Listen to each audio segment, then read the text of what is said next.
longer a tenable position to sort of step out of the culture wars and be, free to be you and me. Like, you do what you want, I do what I want. That would be the small L liberal tolerance sort of factor here in the way to deal with these issues in a small L liberal country. That is not what the illiberal left wants. You will be, I think, Eric Erickson's, the title of his book is very appropriate. You will be made to care, right? Because it doesn't matter, whether you don't care what an adult does down the street to his or her own body.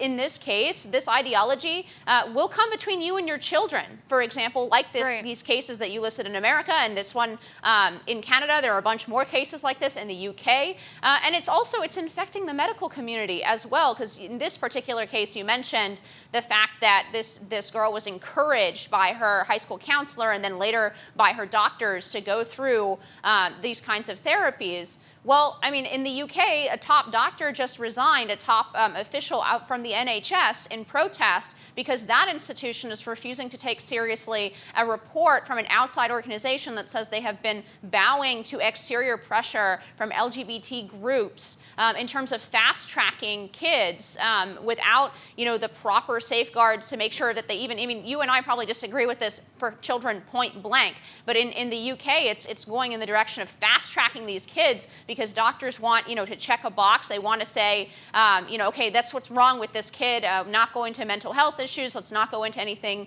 deeper. And they're fast-tracking kids onto this program. And there was a big report in the UK about how this was happening. And one of their top officials just resigned from the NHS because the NHS is going to ignore this report. And they're going to keep doing what they're doing because this ideology is just so powerful.